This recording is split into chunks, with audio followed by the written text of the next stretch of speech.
Ito yung 8787 na walang A ito. 8787 to.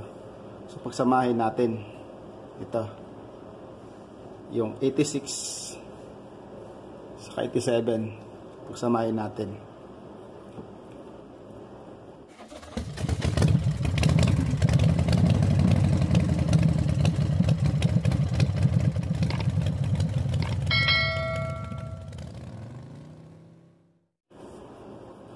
So hello guys, welcome back again sa aking YouTube channel. Meron ko dito guys na motor. Ito'y motor ng power window. So tuturo ko sa inyo guys kung paano natin wawiringan ito. Kung paano natin siya wiringan ng forward, reverse, or up and down. So gamit natin ng relay. Gagamit tayo ng normally closed, normally open na relay. So, ang gagamitin yung relay guys ay merong itong dalawa.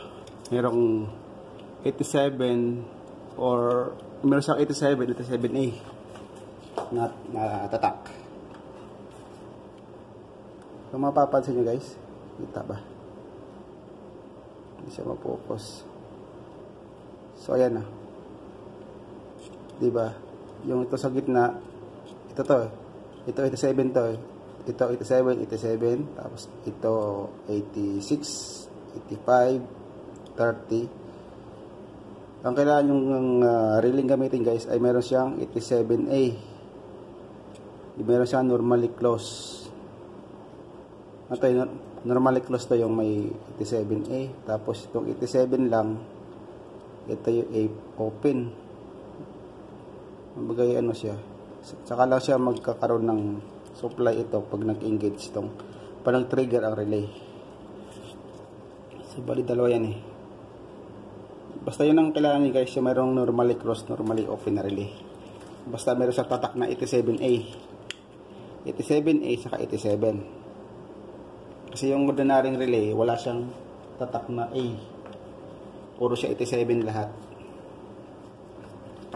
Kaya ang gamitin ng relay ngayon ay mayroong normally closed, normally open. Mayroong 87A.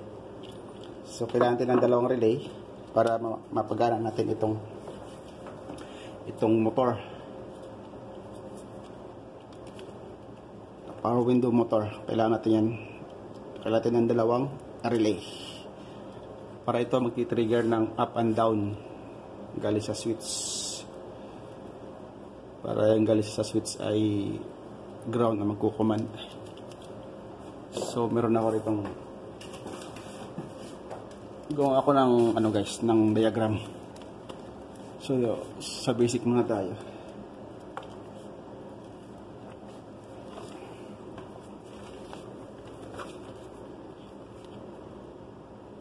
Kahit nasa talapag kita naman siguro ano.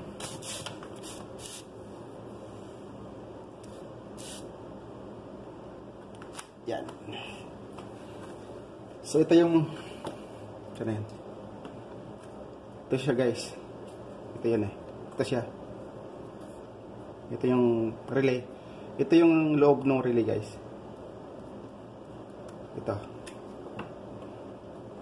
Ito yung 87A. Yung nasa contact na to. Naka normally close siya. Ito siya na. Normally close. Ito yung 87. Ito. Lilipat ito. Pag trigger ito. Ito ihigop ito guys. Pag nagkaroon ng trigger itong. Pag nagkaroon ng supply itong 85 saka 86. Magmamagnet itong coil na to. Magmamagnet. Higupin niya to. So ang mangyayari. Ganito muna siya habang wala pa siyang. Habang hindi pa naka-engage itong coil.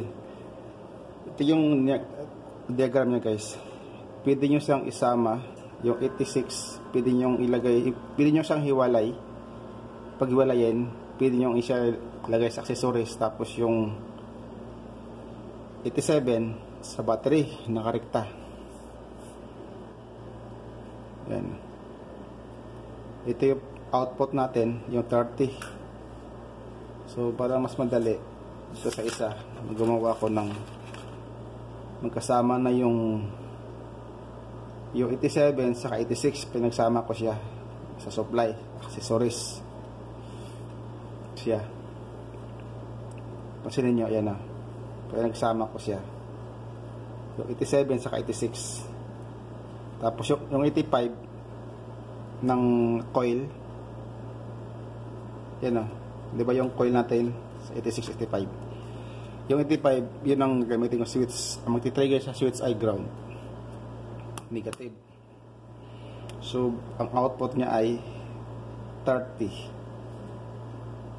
So para sigurado guys, gamitan natin ng tester para alam natin yung contact nung relay, yung dulo-dulo. So ito kayong position niyan yan na, diba? Ganito. So ito yung 87A sa gitna, ito yung 30.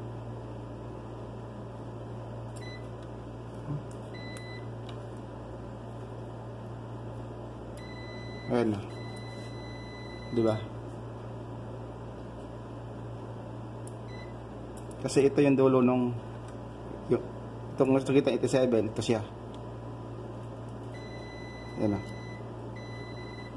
So bali ito yun yung contact. Ito kasi yung main ng 30. Ito yun So magti-trigger lang, lilipat lang siya pang i-trigger itong contact. Kaya meron siya normally close, normally open. So ngayon guys, hindi pa siya naka-engage, wala pa. So ang output niya, lahat dito ay ground. Naka-ground pa siya, ayan na, naka 87A. 87A. Dalawang relay, hindi siya naka-engage. Diba? Kuha niya. Naka-ground siya. Ibig sabihin, hindi siya gagana yung motor kasi naka-ground pa lang. So itong isa, yan. Pag nag-switch na yung, halimbawa, in-on mo yung ignition, so magkaroon siya ng power. Kasi sa ano siya, nakalagay accessories. Pag on mo ng accessories, magkaroon siya ng power supply. Supply siya. Saka siya mag-i-engage. Saka ihigop itong relay.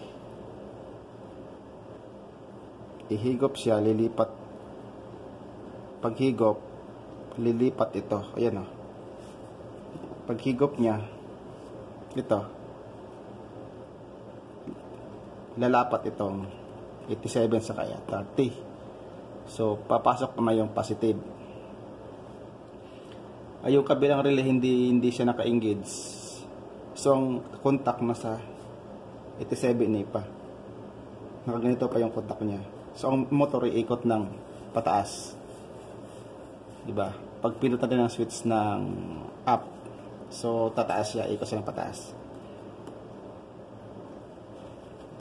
Kasi yung kabila, positive, yung kabila, negative, ground. So, pag bitaw natin ng switch, so, balik siya sa normal. Normally close na position ng relay. So, itong isa, pag bitaw mo pag gusto mo sa ibaba, ito naman ng mag-engage. Ito. So, babalik sa normal itong isang relay. Yung up ng relay, balik sa normal. So, nagbumalik siya sa normally close. So, ground na siya ulit ang papasok dito sa motor. Tapos yung ito, mag-engage na siya ulit, mag-trigger siya yung sa isang motor. Mag-iikot siya ng pataas, ay ng pababa. Magpo-forward reverse yung motor. Magpapalit ng polarity yung supply ng motor. Kaya babalik yung ikot ng motor, babaliktad.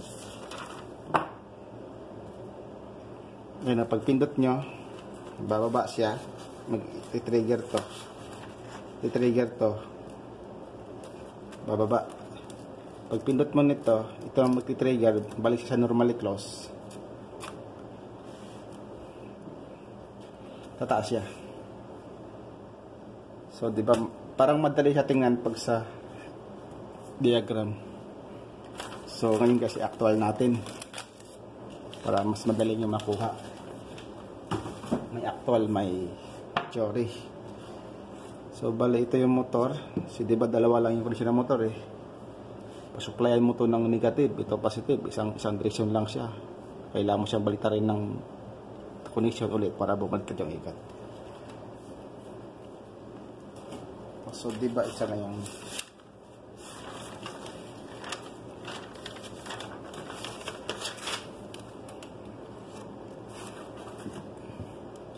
so, ayan. Di ba?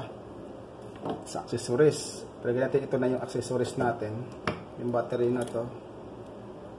Sa ignition. So, itong negative.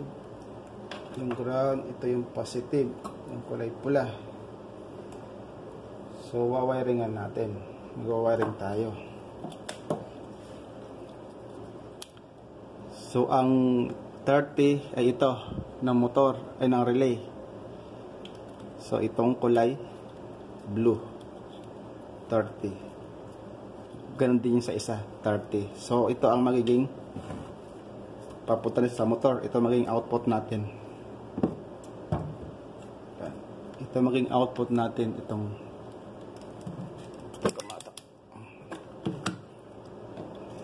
ito yung output natin yung 30 ng motor. Sa kabila. So, lagyan natin guys ng electrical tape.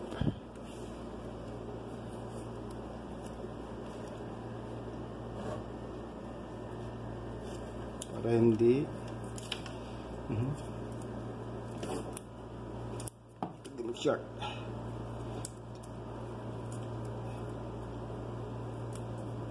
So, ayan. Tapos yung kabila ng 30 ng isang relay. Sa kabilang wire, sa kabilang side din ng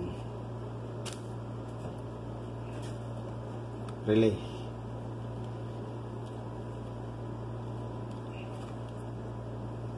Wala madaling makuha guys.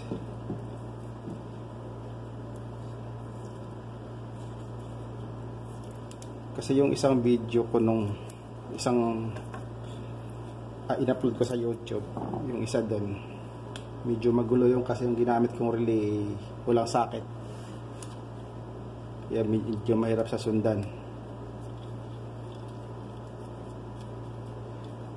So ating pagdikitin ito guys para hindi malito.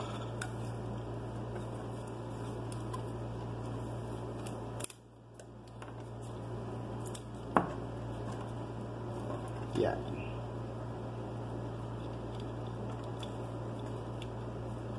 Yung sa bus relay guys, paano ko lang, yung isang bus relay, yung bus naman na relay, ito yung bus na relay, ito yung walang normal equals, walang normal open.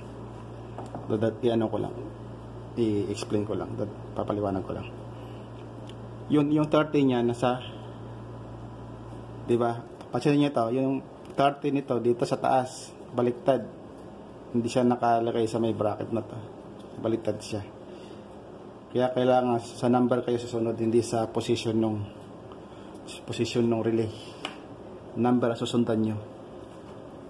Kahit anong klaseng relay pa yan, doon kayo sa number susunod, hindi sa position sa pin.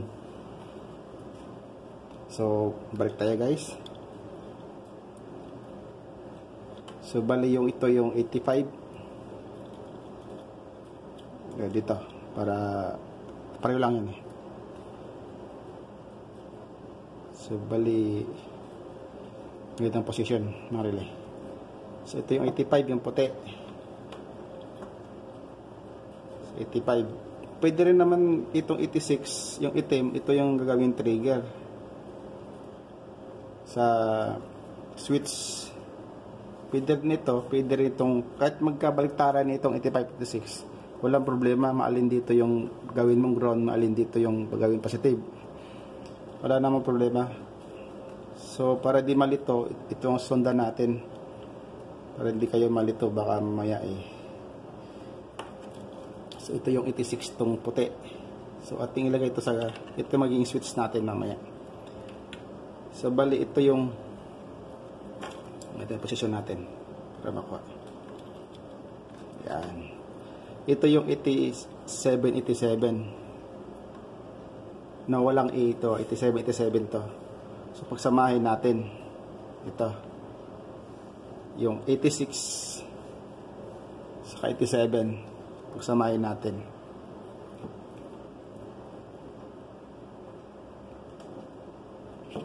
Saka ito.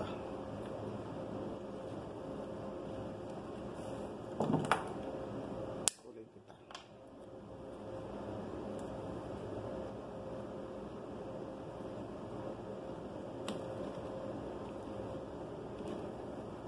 Tigas. Pagsamahin natin itong apat. Di ba yan? 7. Pagsamahin natin, lagyan din sa fuse. Ito. Lagyan natin ng fuse.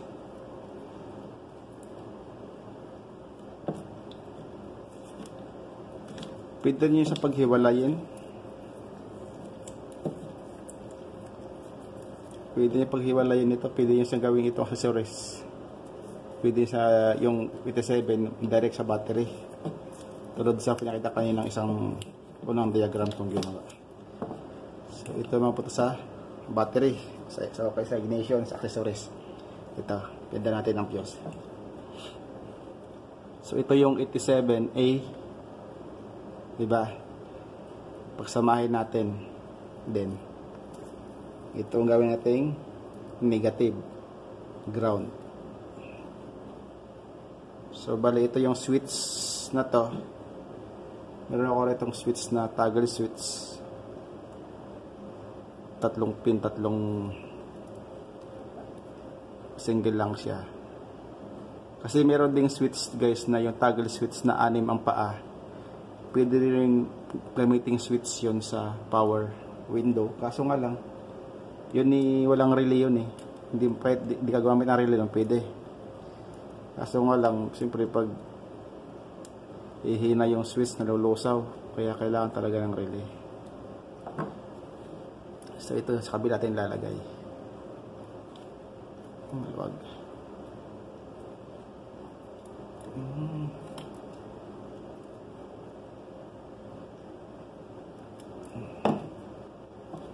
So itong kabila, ito yung lagay din.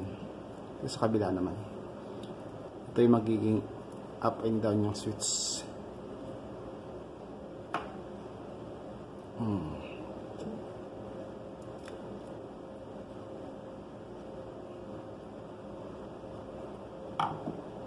Ito yun guys. Ganito po yung position niya. Pag hindi pa ito nakakabit.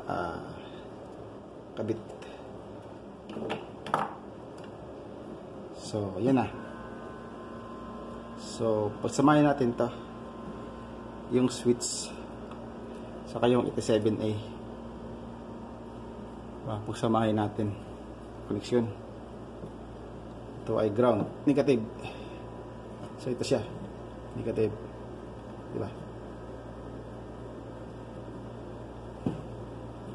Ito yung positive sa accessories.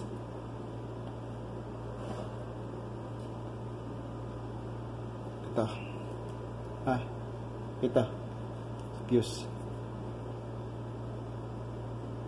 So yan.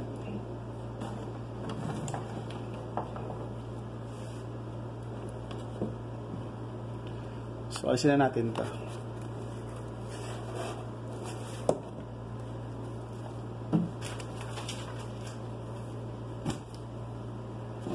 So ayan siya. So ating switch ng baba. Ayan na. Saglit, lalagyan ko lang ng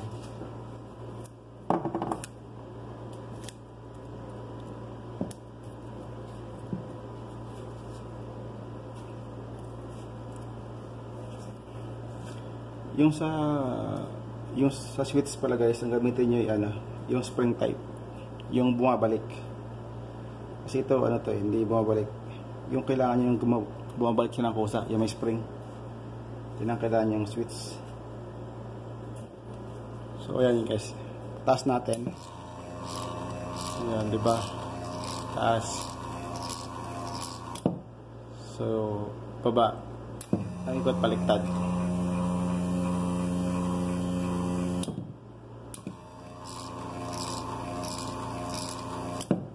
So ganun lang kasimple guys.